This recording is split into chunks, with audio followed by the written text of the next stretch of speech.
Glória a Deus. Saúdo a todos com a paz do Senhor Jesus. Amém? Vamos abrir a palavra do Senhor no segundo livro das Crônicas, capítulo 34. Segundo Crônicas, capítulo 34.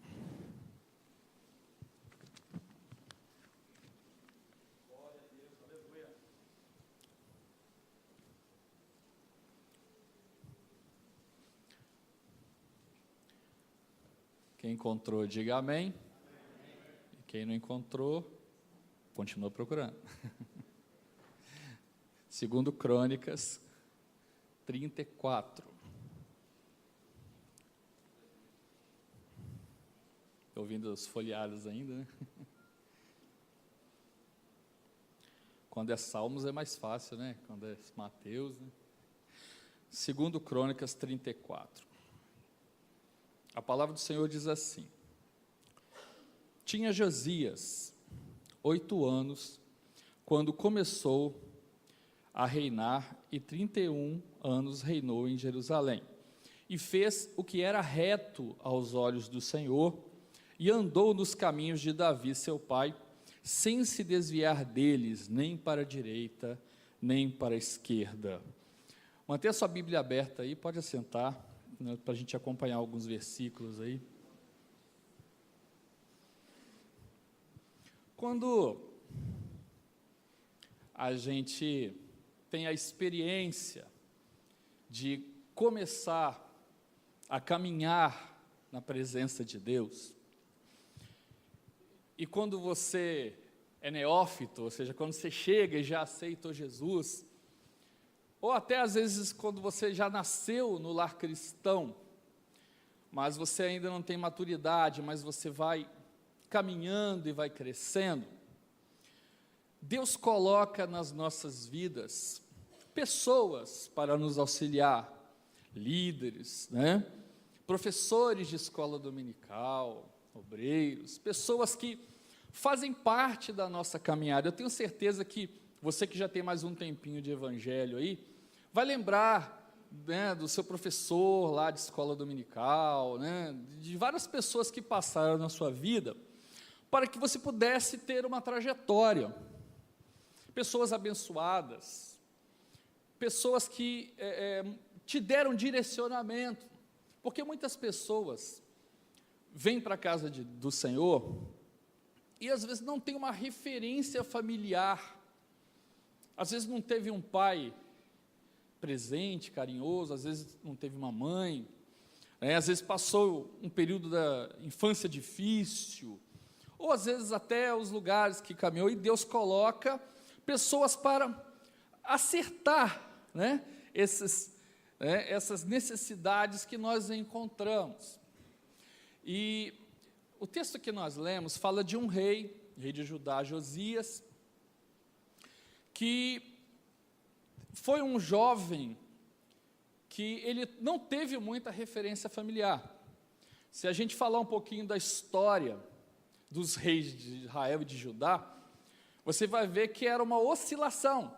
Tem hora que um rei era chegado no Senhor, aí o filho fazia tudo errado. Aí o outro fazia o que era bom aos olhos de Deus, aí vinha o outro e fazia errado.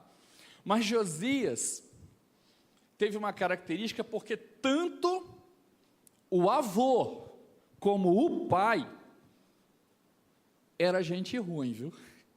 Eram pessoas que foram reis, mas que não tiveram temor ao Senhor.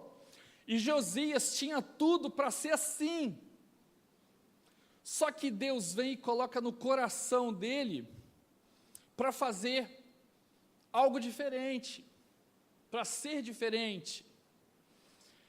Se você tiver aí um tempinho, ler, né, os capítulos, você vai ver que o avô de Josias, que foi Manassés, está lá em Crônicas 33, a Bíblia fala que além de ele fazer tudo errado, ele incitou, ele orientou, ele levou o povo a ir na idolatria. O povo passou a praticar o que ele estava direcionando, feitiçaria, Ele fez o povo cair no erro, Ele ofereceu um dos seus filhos em sacrifício a um deus pagão. Então ele foi um homem que fez muita coisa errada.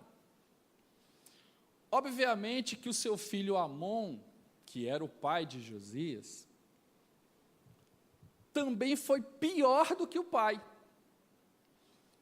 Ele foi tão ruim que os da própria casa que estavam ali trabalhando com ele, maquinaram e o mataram. E aí Josias começa uma caminhada, com 8 anos de idade, sem experiência nenhuma. Observa uma coisa, assim como Josias, você pode começar a caminhar e não ter experiência, e não ter referências, mas uma coisa é certa, Josias tinha o direito do reino, você tem direito ao reino celestial, há um direito que foi dado a você na cruz do Calvário. Então, querido, vai na fé, porque o reino é seu também, amém? Glória a Deus. E Josias, você vai ver que o texto fala, que ele fala até Davi, seu pai. Davi não era pai biológico de Josias, é só uma referência que se dava. É igual quando o pastor Eduardo chega aqui e chama o pastor Pavés de pai Abraão. Não, ele não é o pai, é uma referência a uma autoridade, e a referência que Josias tinha era Davi, porque quem foi Davi? Rei segundo o coração de quem? De Deus. Então foi a referência que ele teve de reinado, ele seguiu esse entendimento. E aí Josias, muito bem auxiliado, durante o seu reinado, ele vai fazer um reinado diferente.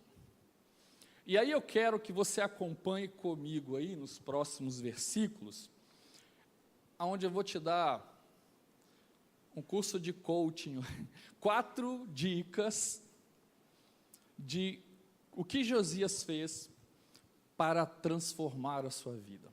Eu lembro que alguns anos atrás, quando coach ainda não era moda, que hoje todo mundo fala de coach, né? Mas eu lembro que uns anos atrás, eu vi uma frase quando eu fiz um curso, deve ter uns 10 anos já, e o curso é uma frase que foi muito usada, que é o seguinte: você não pode exigir que as coisas mudem se você faz a mesma coisa. E essa frase acabou viralizando hoje em dia, né? Os cursos de coaching, as pessoas falam isso. Mas foi exatamente o que Josias fez.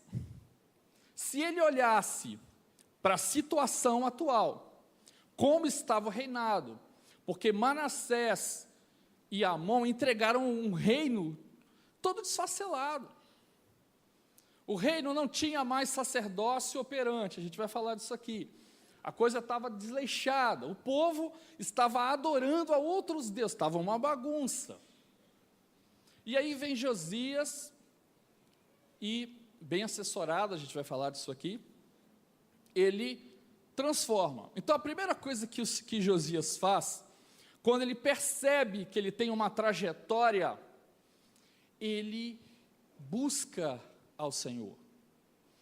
Ele vai e se coloca aos pés do Senhor. No versículo 3, o 2 a gente leu, né?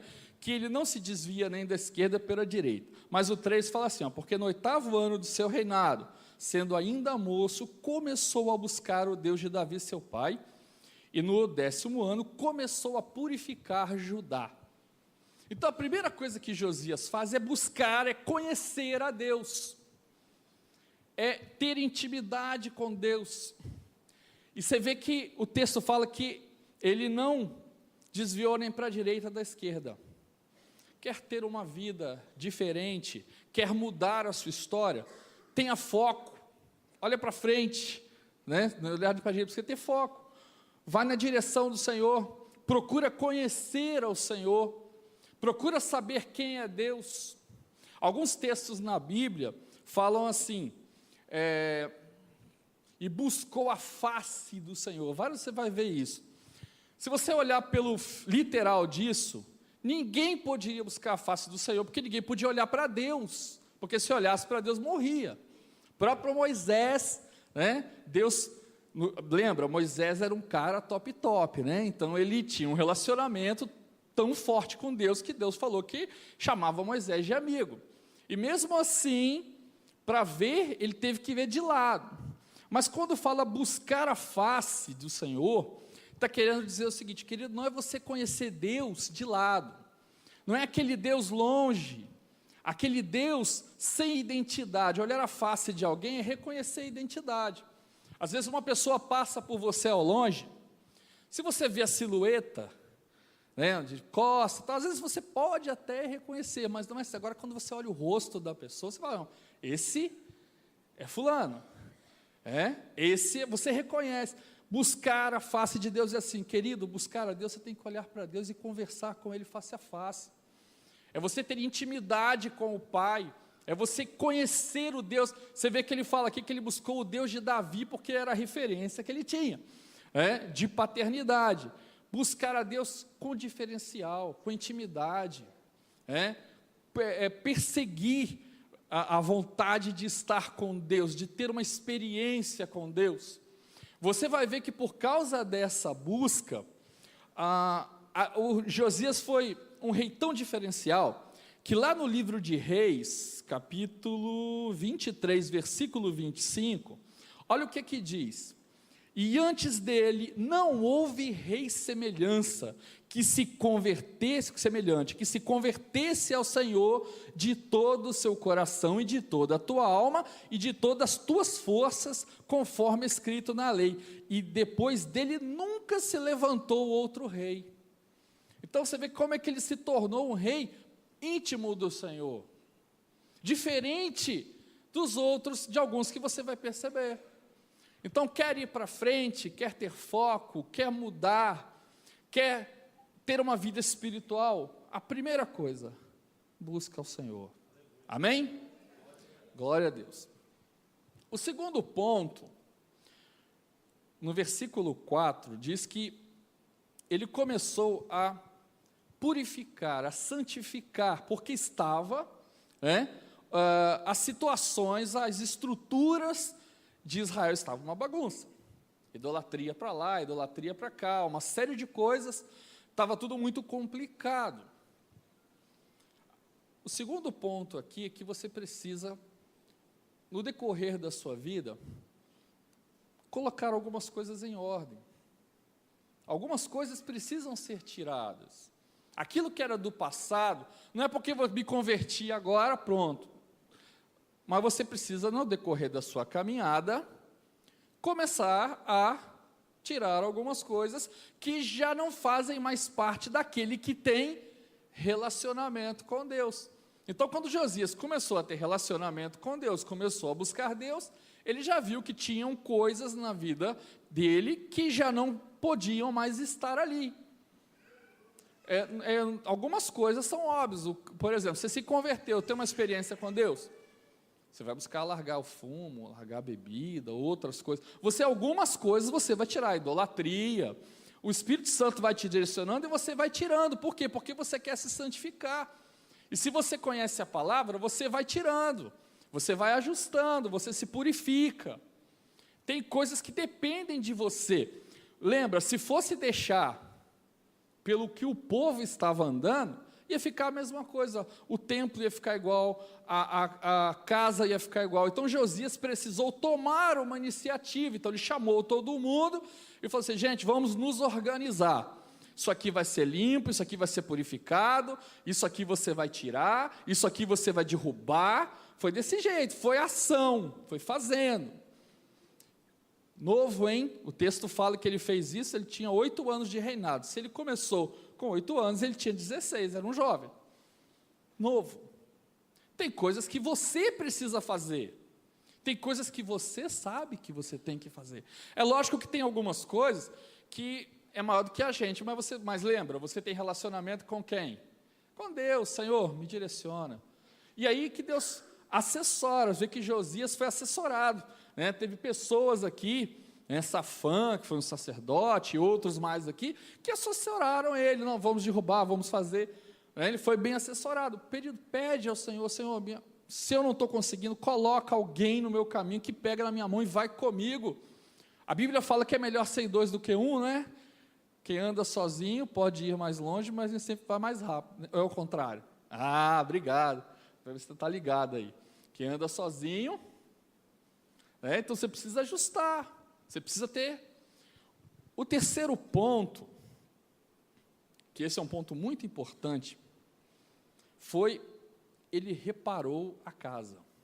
Ele colocou as coisas em ordem, ele ajustou, né, aquilo que estava dentro da própria casa. Tem coisas que você precisa fazer na sua vida e dentro da sua casa também. Mas olha que interessante, nesse reparar de coisas, nesses ajustes, ele pediu para reparar também como estava a casa do Senhor. E o templo estava com a cara, com tudo que estava tendo lá, do que era Amon, seu pai, e do que era Manassés, seu avô. E aí, quando ele começa a arrumar, e que chama lá os sacerdotes e os oficiais, eles descobrem que estava guardado num canto lá escondido, a palavra de Deus. E aí uma coisa que a gente percebe, querido, muitas pessoas têm a Bíblia em casa, tem até várias, mas não vivem o que está nela, não leem.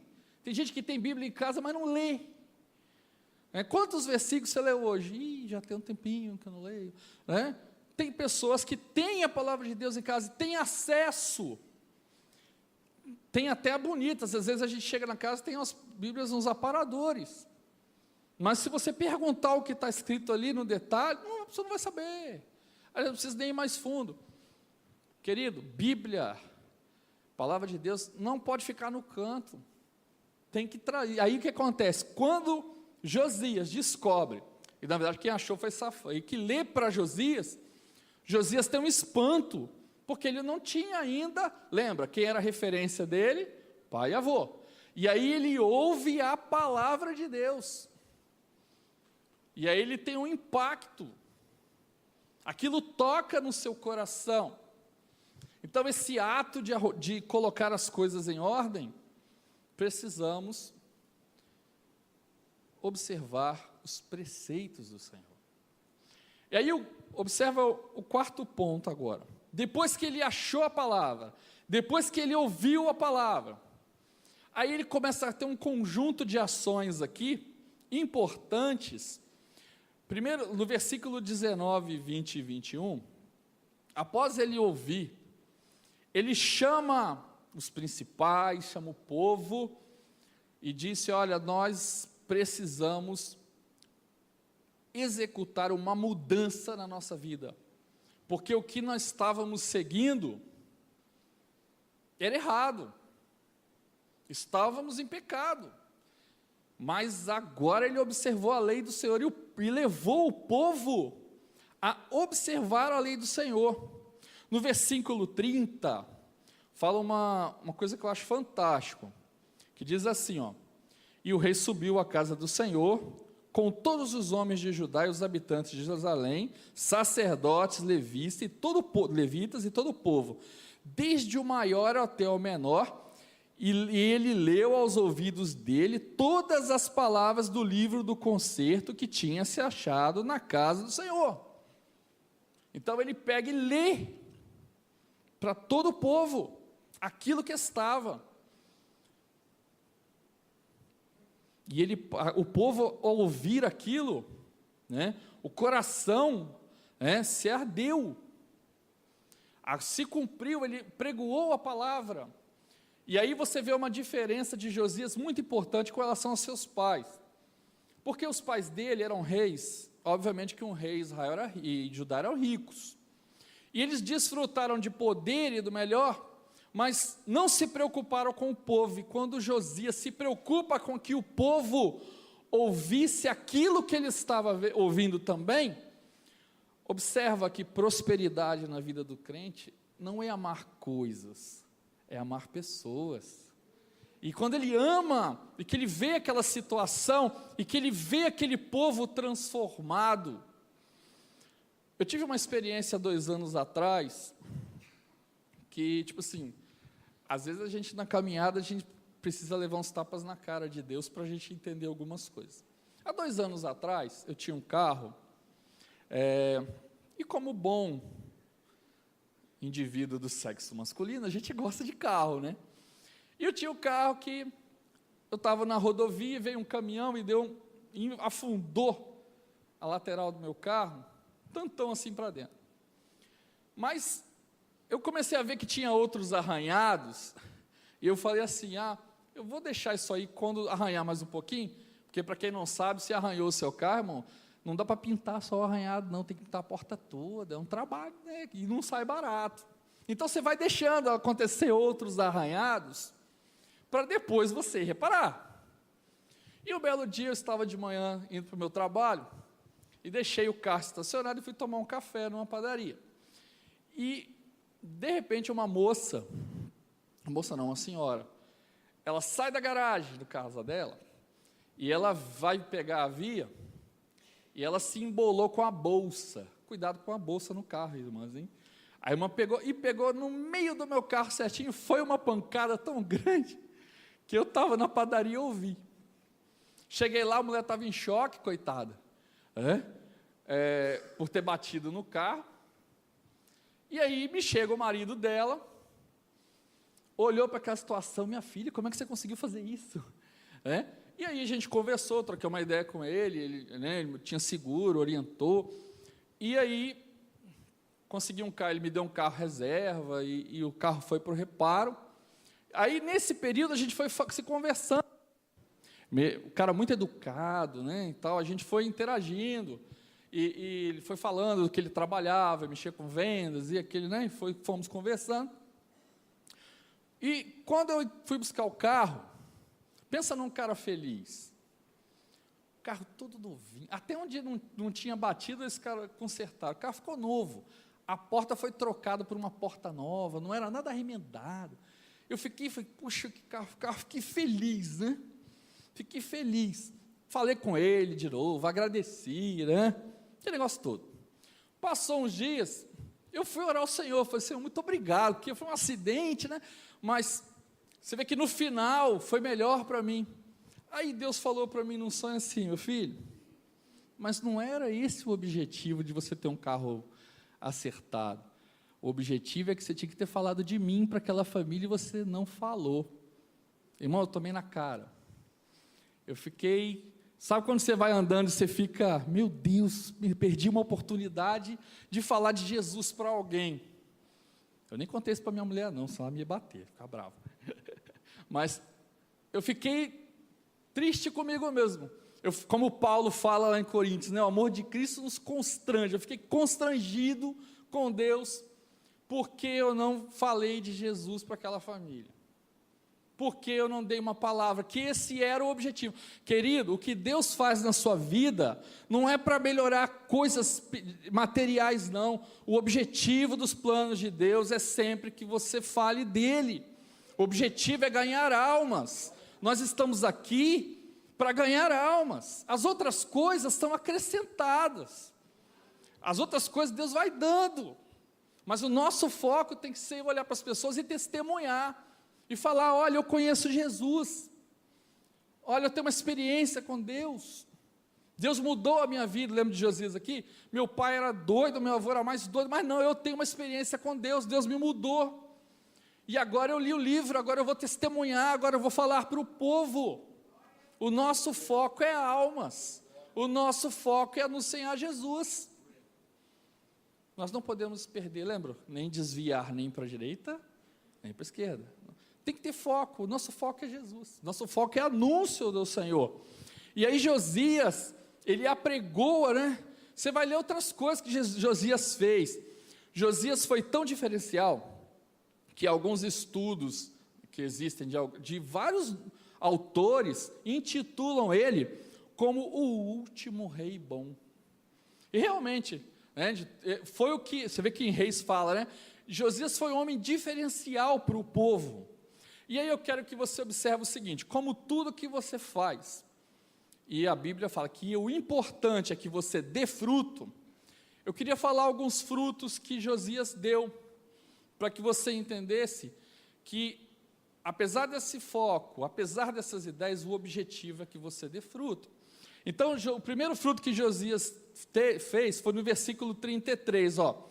E Josias tirou todas as abominações de todas as terras que eram dos filhos de Israel, e todos quantos se acharam em Israel, obrigou com que tal culto servisse ao Senhor teu Deus, e todos os seus dias não se desviaram após o Senhor. Primeiro fruto, o povo se converteu. O povo aceitou Jesus. Jesus, sim, tá, gente? Jesus é agora, na época não era, mas o objetivo você entendeu. Aceitaram, passaram a servir ao Senhor, passaram a resgatar os valores de Deus. Josias foi lembrado como aquele que trouxe o povo de volta para a presença do Senhor. E é assim que nós temos que, quando chegar no céu, sermos lembrados também. Senhor, esse aqui evangelizou aquele grupo, esse cuidou desse grupo. O nosso objetivo é esse. E você vê como é que Josias, ficou. Outro, no versículo 35, versículo 2 diz assim, o capítulo 35, versículo 2. E disse aos levitas que ensinavam a todo Israel e estavam consagrados ao Senhor: ponde a arca sagrada na casa que edificou Salomão, filho de Davi, rei de Israel, e não tereis mais esta carga aos ombros, agora servi ao Senhor vosso Deus e ao seu povo de Israel. Outra coisa que ele fez, ele apoiou os sacerdotes, ele incitou os sacerdotes a seu ministério novamente, ele esteve do lado deles. Querido, se aproxime dos homens de Deus, se aproxime das mulheres de Deus, busque aprender, busque estar com eles, busque comunhão com pessoas que te edificam, com pessoas que te acrescentam. Eu tive em 2012, um professor de escola dominical, que eu tenho muito carinho por ele até hoje, uma pessoa fantástica, e quando eu comecei a ouvir as ministrações, eu quero chegar junto, eu quero aprender isso aí, eu quero aprender mais da palavra. Eu comecei a trocar ideias, trocar textos com essa pessoa, e até hoje a gente troca alguns textos. Irmão, isso é edificante, conversar da palavra com o irmão, contar as suas experiências, orarem juntos, Nós estamos orando, os varões aí, Eu estou orando por um irmão que eu conheci poucos dias antes, a gente não tinha ainda conversado na igreja, a gente começou a conversar, e por mistério de Deus, foi ele que eu estou orando. Foi uma bênção, porque a gente chega junto, começa a conhecer os irmãos, procura fazer igual Josias fez, chega do lado dos sacerdotes, apoia, estamos juntos, vamos buscar ao Senhor juntos. Uma outra coisa que ele fez, no versículo 35, versículo 8, e também fizeram os príncipes, e também fizeram seus príncipes, ofertas voluntárias ao povo, aos sacerdotes e aos levitas. Ele ensinou o povo a ofertar, ele ensinou o povo como era importante levar a oferta. Eu não estou falando só ofertar de dinheiro, não, estou falando de ofertar tempo, de ofertar joelho no chão, de ofertar ao Senhor alguma coisa. Ele ensinou o povo nem sabia de que era isso, e estavam lá ofertando. E aí você vê, em versículo 15, ele fala também sobre a ministração de louvor.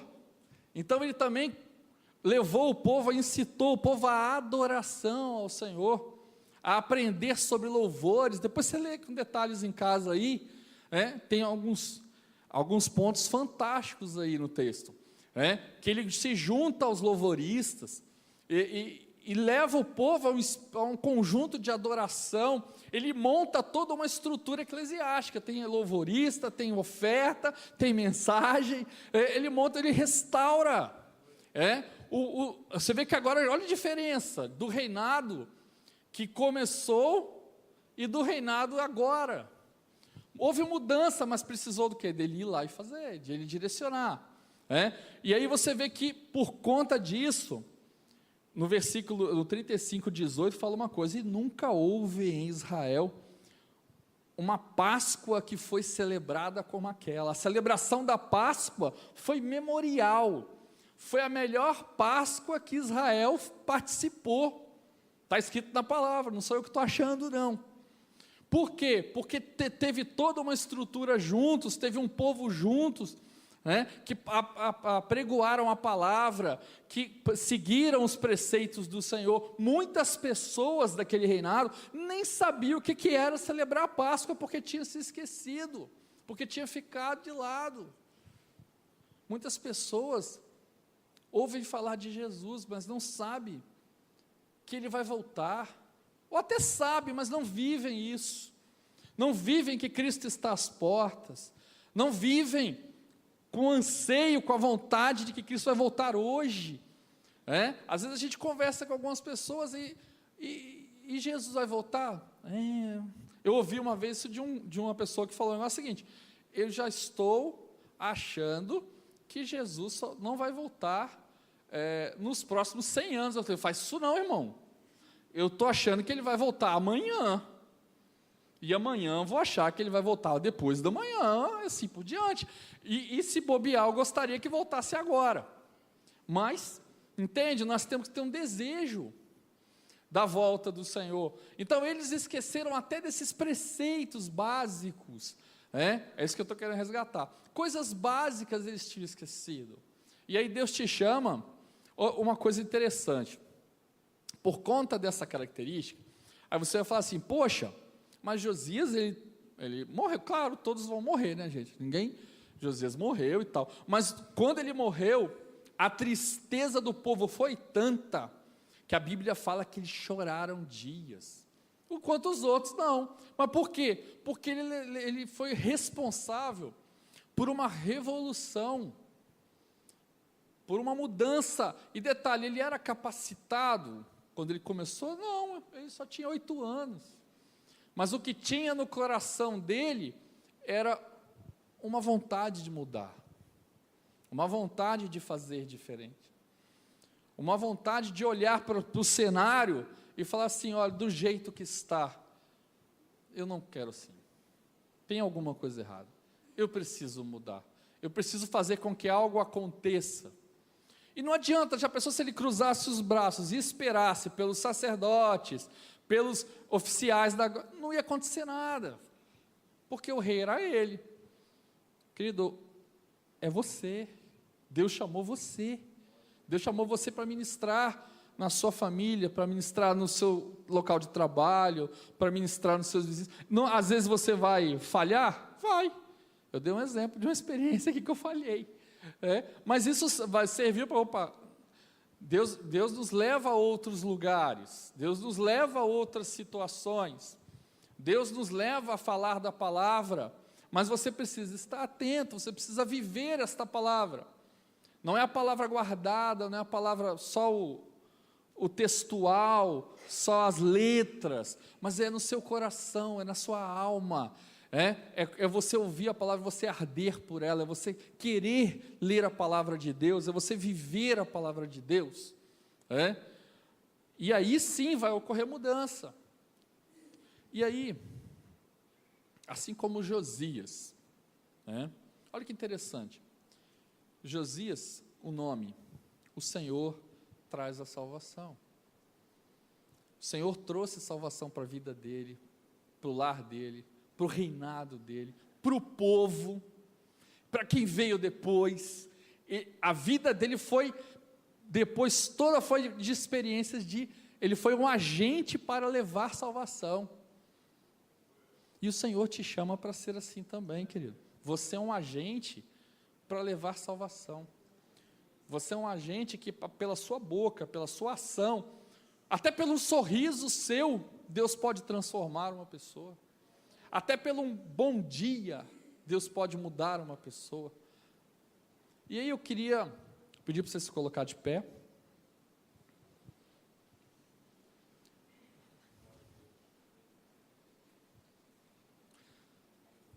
E você vai colocar sua vida diante do Senhor.